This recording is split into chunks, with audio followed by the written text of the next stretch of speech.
Bon, on devait revenir sur ce match les amis, j'espère que vous allez bien, c'est Koro et je vous propose aujourd'hui une petite tier list, en fait les notes des joueurs tout simplement, mes tops et mes flops. Bon, mes tops, est-ce qu'il y en aura beaucoup, je sais pas, de ce fameux match, pardon, PSG Newcastle. Franchement les gars, c'était un match tellement particulier et voilà, vraiment vous voyez que j'ai essayé de faire ça bien, beaucoup de cases, beaucoup de tiers respectifs où je vais classer les joueurs. Bon, j'ai pas besoin de vous expliquer, hein, vraiment, voilà, de légendaire 10 sur 10 à sabotage faute pro 0 sur 10.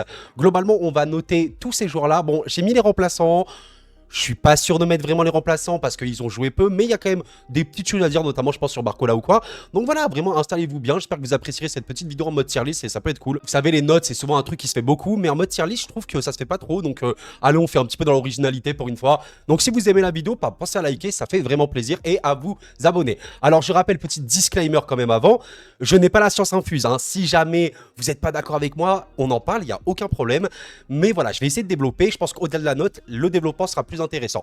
Allez les gars, on va commencer directement avec un gros client, Donnarumma. Bon, en vrai les amis, Donnarumma, match très particulier de sa part parce qu'en fait, l'erreur, parce que le PSG prend un but à la 24e minute, un peu contre le cours du jeu, je sais pas, mais depuis quelques minutes, Newcastle commençait à s'installer tranquillement, et le but que tu te prends, il n'est pas fautif à 100% de Donnarumma. Pour moi, non, parce qu'il y a quand même la défense centrale, Skriniar, Danilo, qui laisse totalement Livramento marcher, courir dans la surface de réparation. À un moment, tu as aussi Ugarte qui se trouve totalement, qui permet justement la percée, et bon, Donnarumma à la fin qui fait sa faute de main.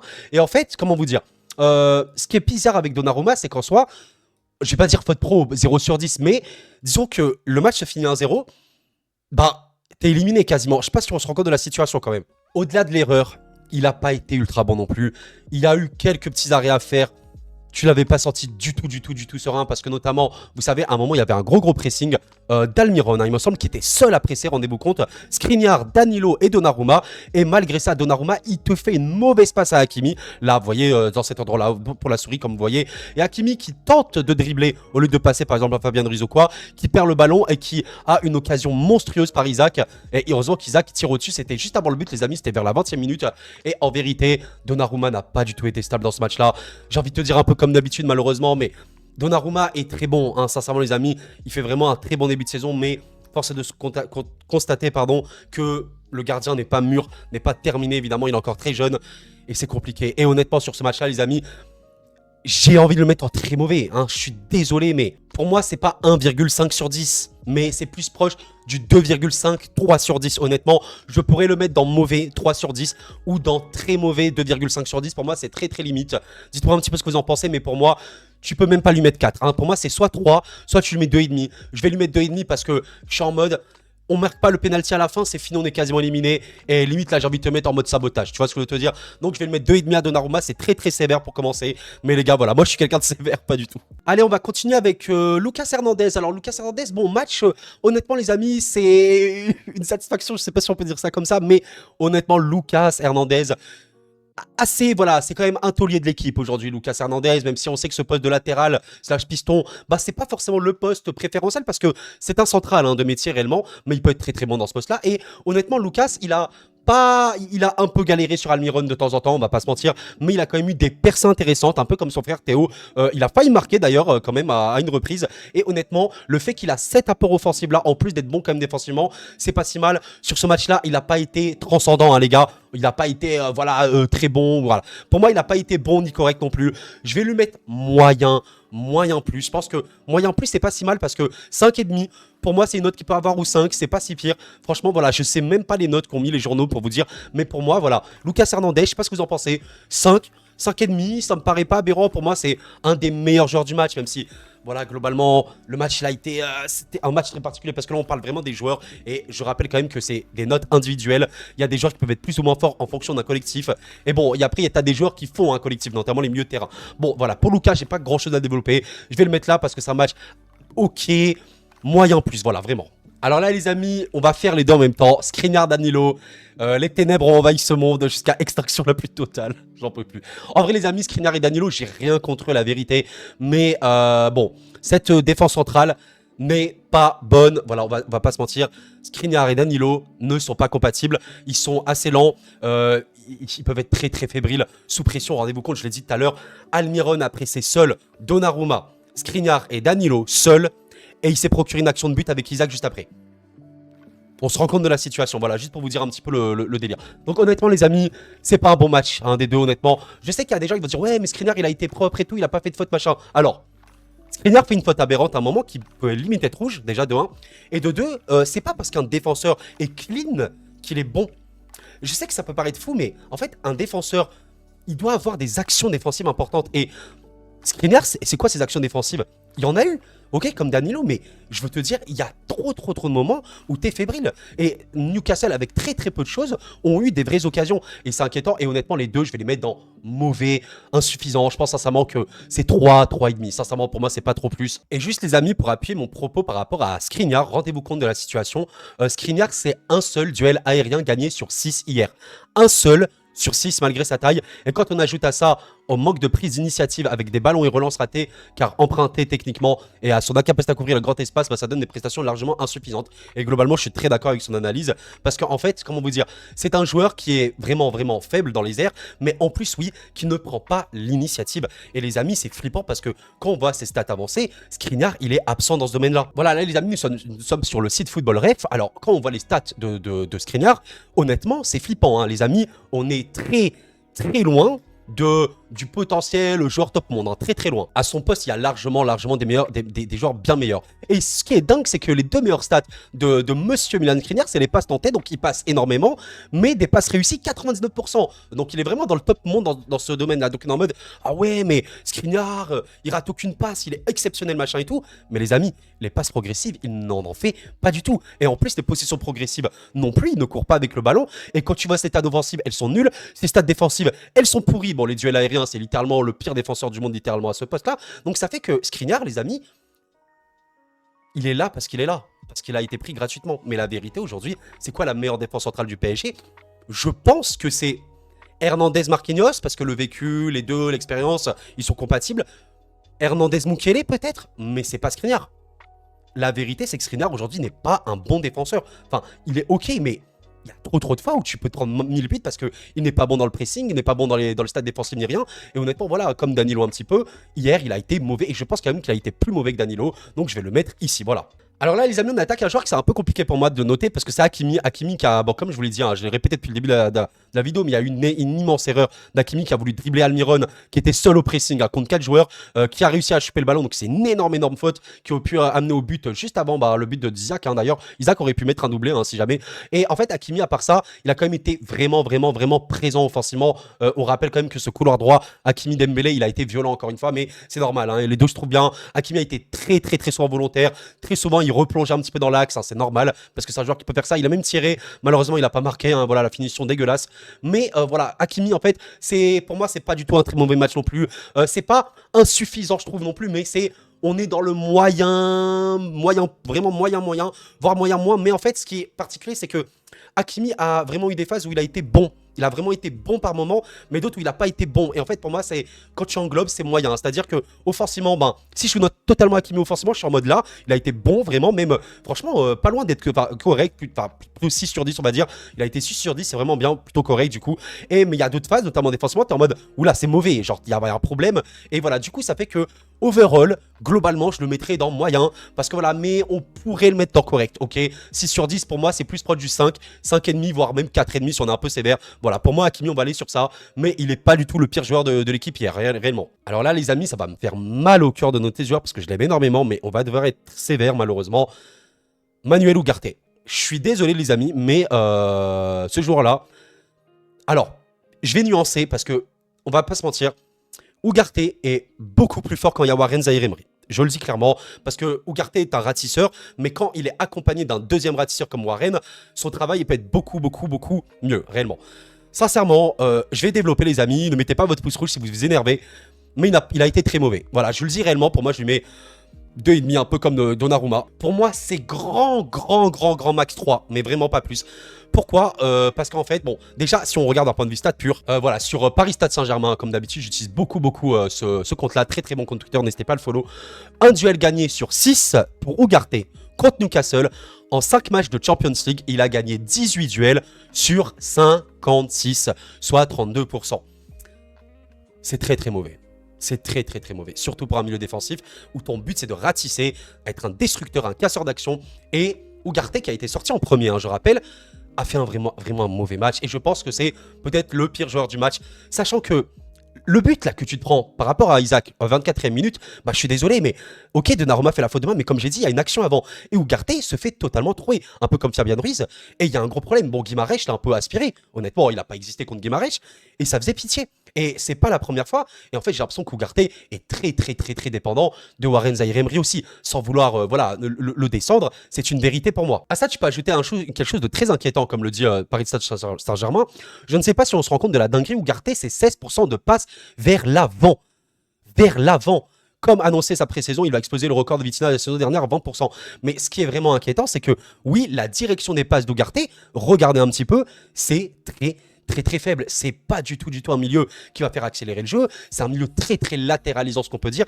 Et quand tu vois des passes en avant, 15%, les amis, c'est vraiment un milieu qui, malheureusement, fait pas un peu plot. Mais quand Ugarte est bien ratisse, il peut être très bon. Mais quand il n'arrive pas à faire ça, quand il n'arrive pas à ratisser des ballons, à en récupérer, et il n'arrive pas à gagner des duels, il est très handicapant. C'est la vérité. Il est très handicapant.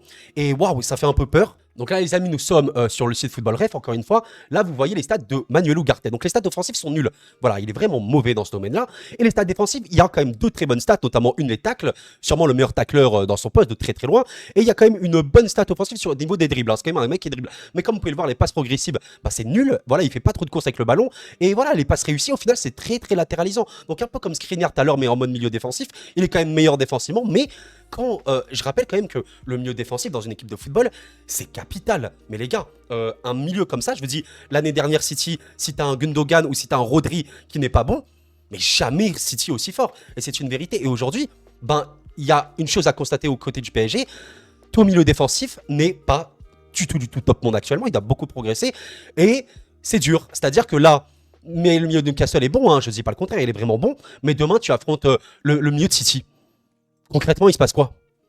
Ton âme est aspirée 9 fois. Enfin, je pose la question. Et voilà, Ugarte, 2,5 sur 10 pour moi. Très mauvais. Et ça me fait mal au cœur parce que j'aime beaucoup le joueur. Et quand il est vraiment bon, il est incroyable. Mais je pense que Warren Zaïre-Emery, avec lui, est vraiment très fort parce que Warren peut, en fait, c'est un sort de double ratisseur. Vous voyez, Ugarte ratisse et Warren ratisse. Et du coup, ils sont beaucoup plus forts. Et généralement, Ugarte, même s'il fait pas une passe en avant, il va chercher Warren, lui, peut se projeter beaucoup plus, hein, quand même.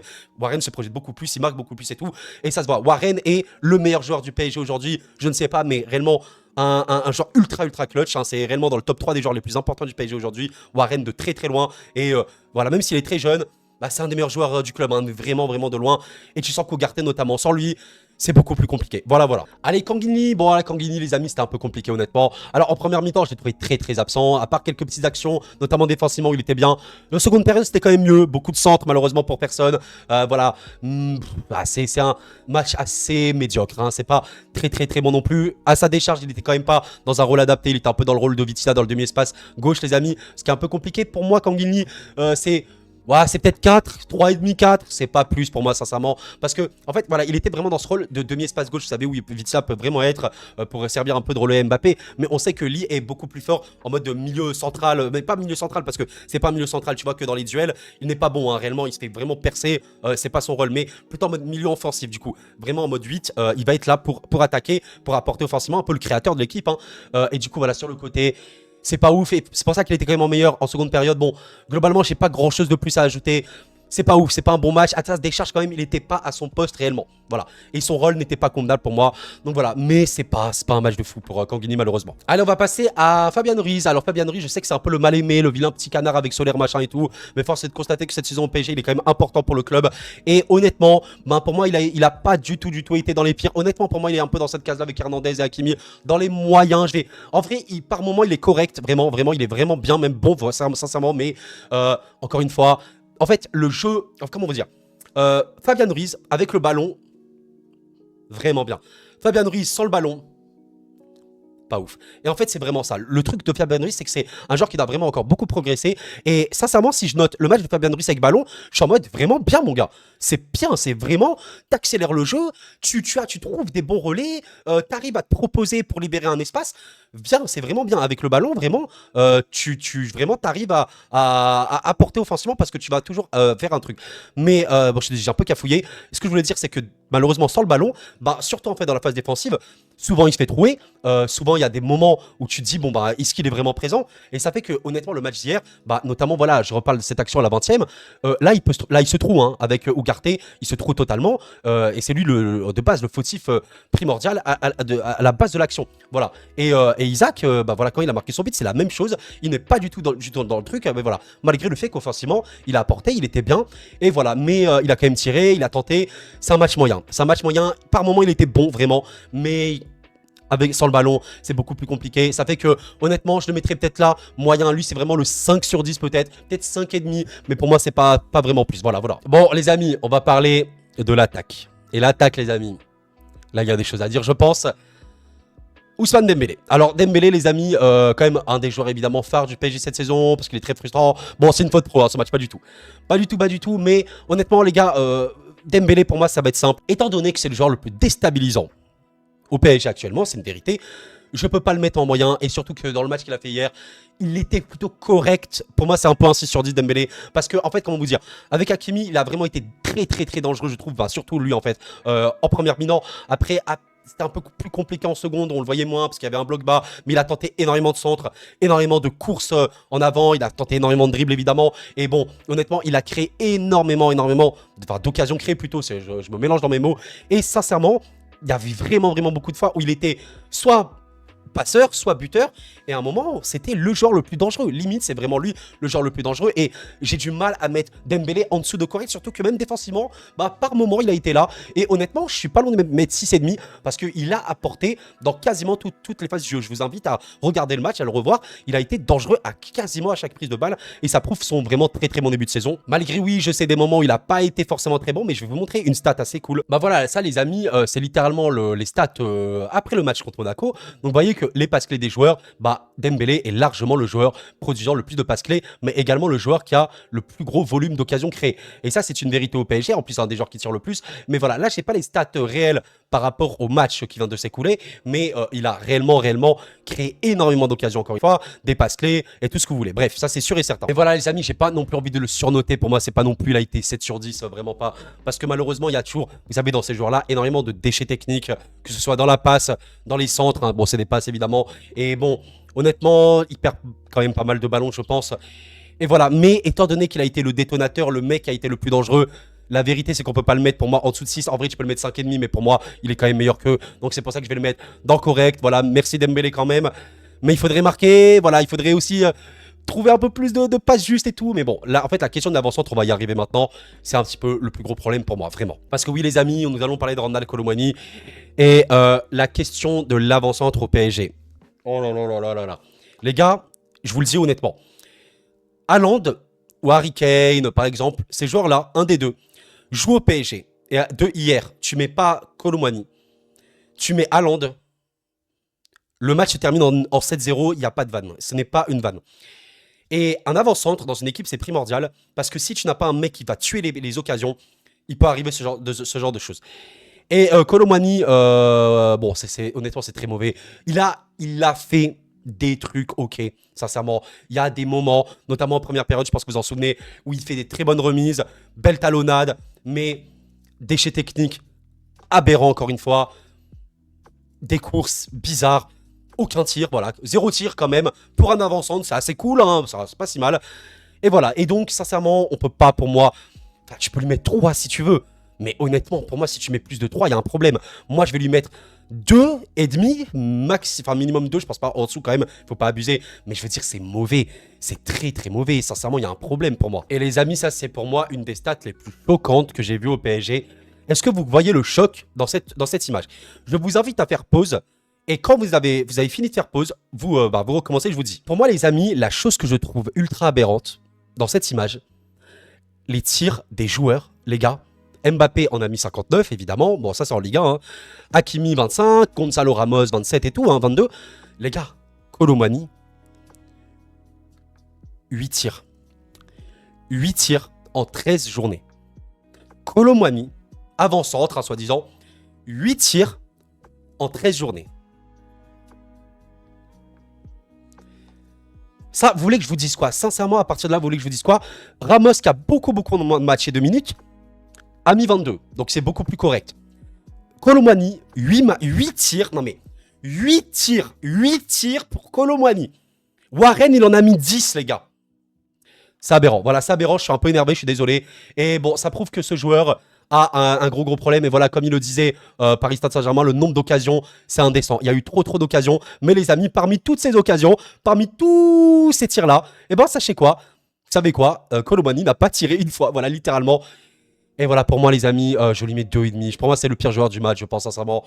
Il n'a pas été bon. Et voilà, les amis, maintenant, on va quand même attaquer le joueur phare du PSG, la star, machin, etc. On connaît. Le soi-disant meilleur joueur du monde et tout. Alors moi, vous savez, j'aime beaucoup Kylian. Hein, c'est un de mes joueurs préférés.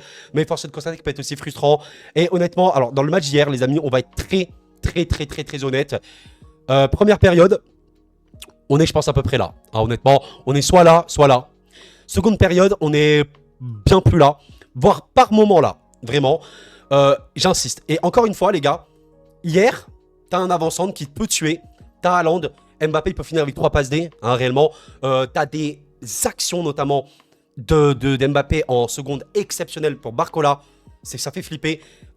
Voilà, à un moment, il doit avoir des buts. Et je suis d'accord, Mbappé, première période, c'est ni à faire ni à refaire. Il est vraiment... En fait, les amis, Mbappé, c'est vraiment fou parce qu'on se rend compte de plus en plus, Mbappé sur l'aile gauche, c'est plus la solution. Hein. Mbappé, aujourd'hui, c'est plus un joueur qui percute à fond sur l'aile gauche. C'est pas... Vous voyez, Dembélé, il a le ballon, il va percuter, il va dribbler, il va tenter. Barcola, il a le ballon, il va tenter, etc. C'est ça, les ailiers purs et durs. Doku, il a le ballon et ça part. Mbappé, il a le ballon, il va tenter des dribbles. Hein. Il peut passer, évidemment, mais il le fait plus aussi bien qu'avant. Et honnêtement... La position d'Mbappé aujourd'hui, c'est pas vraiment un avant-centre non plus, c'est plus un sort de second attaquant de soutien, vous voyez, attaquant polyvalent, un peu libre comme ça, souvent dans le demi-espace gauche, mais il peut être dans le demi-espace droit, il peut être un peu partout, et c'est ça en fait, c'est un électron libre aujourd'hui Mbappé, et quand tu vois qu'il était sur la ligne les gars, mais qu'est-ce que je rageais, qu'est-ce que je rageais, le mec pouvait pas passer Trippier, Maïli, machin ou quoi, arrêtez avec ça, et quand tu vois qu'en seconde il a été repositionné un peu plus dans l'axe, ça a été bien meilleur, donc oui les gars, Mbappé, seconde période, c'est ni à faire ni à refaire. Mais en première, je veux dire, mais en seconde, c'est bien meilleur. Et voilà, donc honnêtement, overall, comment on note Mbappé? Alors, c'est très dur. Encore une fois, Barcola, notamment, si te met les buts, bah Mbappé finit avec 3 passes D, etc. Tu vois ce que je veux te dire? Je pense quand même que c'est dur de noter Mbappé sur ce match-là. Pour moi, c'est un peu le joueur le plus dur à noter. Je comprendrai les gens qui veulent le mettre dans moyen. Je comprendrai les gens qui disent non, insuffisant parce qu'ils s'en attendent plus. Et vous savez, les gars, là, je ne juge pas le statut du joueur. Hein. Je ne dis pas, ouais, comme c'est Mbappé le meilleur joueur du monde, du coup, c'est un match dégueulasse. Si c'était un autre joueur, je l'aurais mis là. Là, je note juste son match. Le match, il n'est pas bon en première, réellement pas. En seconde, il est bien meilleur. Et les amis, quand même, je sais qu'on a tendance à le sous-estimer. Il a mis le penalty. Tu mets pas le péno, t'es sûrement éliminé de la Ligue des Champions. On note comment? Est-ce qu'on note en dessous de 5 un joueur qui t'a mis le penalty qui te fait survivre ou pas? Est-ce qu'on note en dessous de 5? C'est dur pour moi de noter en dessous de 5 Kylian, parce qu'en seconde, il a été vraiment bon et avec un peu plus de finition, il peut mettre 2 buts, 3 passes D. Je vais le mettre dans correct. Voilà, je pense pas plus, peut-être moyen plus, mais je vais le mettre dans correct parce qu'il a marqué le penalty, parce qu'il a créé un volume d'occasion assez indécent. Et voilà. Bon, malheureusement, je peux pas le mettre plus, hein, réellement. Écoutez, pour Mbappé, je comprendrais que certains veulent le mettre là, mais j'ai du mal parce qu'il a réellement, il a fait son match. Je suis d'accord qu'en première, c'était nul. Mais en seconde, il a largement contribué à ce que l'équipe puisse gagner. Il n'y a pas eu de but, voilà, littéralement. Et c'était très compliqué. Donc, conclusion, je vais mettre à peu près 6 Kylian. Voilà. Bon, les gars, les remplaçants, c'est un peu compliqué parce que, bon, les remplaçants, ils n'ont pas trop été vus. Je vais quand même noter Barcola parce qu'il est rentré assez tôt. Et Barcola, alors pour le coup, lui, c'est vraiment un joueur très particulier parce que je sais qu'il y en a qui l'ont incendié. Ouais, Bradley, mais t'es nul. Mais qu'est-ce que t'as fait? T'as pas marqué, etc. Et la vérité, c'est que oui, Bradley a énormément raté. On rappelle quand même qu'il est jeune, on rappelle quand même que c'est, je pense, son premier match en Ligue des Champions. On rappelle quand même qu'il a été extrêmement dangereux. Et je pense que c'est aussi ça à retenir. Alors, ok, il n'a pas marqué, mais dire c'est très mauvais, il y a un problème. On n'a pas vu la même entrée, je pense. On n'a pas vu la même entrée de Barcola, réellement. Mais les amis, quand tu vois ce genre de message, des commentaires racistes sont présents sur le dernier post de Brady Barcola, J'ai pitié, sincèrement, j'ai pitié de ces gens-là. Parce que vraiment, ça insulte un gamin pour un match de football, des insultes raciales. Je sais pas si on se rend compte. Alors que son entrée, si on est parfaitement lucide, elle est bonne. Il fait une bonne entrée. C'est juste que je suis d'accord, la finition, elle est nulle. Ok, je suis d'accord. Il y a même, honnêtement, 2 buts. Tu dois les mettre. Tu dois les mettre, je suis d'accord. Mais les gars, prenez le contexte. Il est ultra jeune, il n'a pas d'expérience. La pression, le stade, le score actuel. Je sais pas, un peu d'humanité, un peu de tranquillité. Et ok, Barcola, malgré sa finition, enfin, je veux dire, Barcola, ok, il a pas une bonne finition, mais dire qu'il a été très mauvais, c'est pour moi une insulte. Et honnêtement, bah, si on note sur son entrée, moi je le mettrais dans bon. Il a été, enfin, bon, correct, il a vraiment été correct, même il a été très déstabilisant, mais ok, je suis d'accord. Le fait qu'il ait beaucoup trop raté, au final, on peut le mettre dans le moyen, mais c'est un moyen, c'est pas du tout une punition, parce que voilà, peut-être insuffisant, ok, peut-être qu'on peut le mettre dans insuffisant, mais pour moi, c'est pas forcément plus ni moins, parce que voilà, il a fait son match, il a fait une très bonne entrée. On rappelle quand même que, les amis, les remplaçants doivent apporter un truc. Est-ce que Barcola a apporté un truc hier? Si on me dit non, il y a un problème. Barcola est entré, il n'a rien apporté. Il a fait le plot. What? Et en plus, avec Kylian, il s'est transcendé. Il y a vraiment une très bonne connexion entre les deux. Non, franchement, les gars, moi, je trouve que c'est ultra sévère de dire qu'il a fait un match éclaté, alors que son entrée, elle est vraiment très digne. Voilà. Bon, les amis, pour les 3 derniers, je vous avoue, j'ai pas trop leur match en tête. Je suis désolé. Je saurais pas vous dire, mais Vitinha, je sais pas. J'ai vraiment peu de souvenirs, etc. Peut-être qu'il a été un peu meilleur, je sais pas. Vraiment, les amis, Ramos, Vitinha et Asensio. En plus, je crois qu'ils ont même pas beaucoup joué, je sais même plus. Ouais, bon, Vitinha, je vois qu'il est rentré à la 62e, les amis. J'ai totalement oublié son match, c'est une dinguerie. Exactement comme Barcola, c'est vraiment fou. Asensio, voilà, il est rentré à la 82e. Bon, pour moi, c'est pas nécessaire de noter ça. Et Ramos également. Mais bon, en vrai, Asensio et Ramos, tu sentais quand même qu'il pouvait apporter réellement. En vrai, pour vraiment Vitinha, qui lui, pour le coup, a un peu joué, bah, j'ai oublié son match, les amis. Donc vraiment, je sais pas. Si je l'ai oublié, peut-être qu'il a vraiment été insuffisant. Pour le coup, vraiment 0 ban, j'ai totalement oublié son match. Donc n'hésitez pas à me dire pour Vitinha ce que vous en avez pensé. Mais voilà, je peux pas le noter, j'ai totalement oublié pour le coup. Bon, bah voilà, les amis, franchement, c'est la tier list qui est terminée. Alors n'hésitez vraiment pas à me dire ce que vous en avez pensé, hein, vraiment. C'est que des notes. J'espère que vous avez quand même apprécié mon petit développement par-ci par-là. Mais voilà, il y a pour moi des joueurs qui ont été ok. Encore une fois, c'est pas que les notes, hein. Là, si je mets Mbappé là, ça veut pas dire que je suis d'accord avec son match entièrement, hein. Si la première période, elle est aussi bonne que la seconde et qui marque, bon bah Mbappé, il te fait un match peut-être 9 sur 10, hein, tu vois réellement. Mais à un moment, ce match-là, il est vraiment très particulier parce que le PSG, en marquant juste avec un peu plus de finition et un gardien de pop, un match de pop un peu moins bon, le gardien de Newcastle, bah peut-être que tu mets Mbappé en 9, peut-être que tu mets Mbappé en Dembélé également en 9, je sais pas, tu n'en sais rien, mais au final voilà, le match a été compliqué. C'est dommage. Et voilà, Ugarte, mal au cœur pour lui. Bon, Donnarumma, c'est terrible. Et Kolo Muani, bon, voilà, les amis, c'est les ténèbres. Les ténèbres envahissent ce monde jusqu'à extinction. Bref. Pensez à liker la vidéo si ce n'est pas fait et à vous abonner. Ça fait vraiment beaucoup plaisir. Ça aide la chaîne. Et voilà. Qu'est-ce que vous avez pensé de ce match-là? Qu'est-ce que vous avez pensé des joueurs? En vrai, mettez vos notes, hein, si vous voulez, notez tous les joueurs. Là, j'ai vraiment développé parce que je voulais vraiment prendre le temps de ça. J'espère que vous aimez ce format tier list. Moi, j'aime beaucoup ça. Je trouve qu'on peut faire beaucoup de choses avec. Et voilà. Bref, c'était Koro, les amis. Allez, la paix sur vous.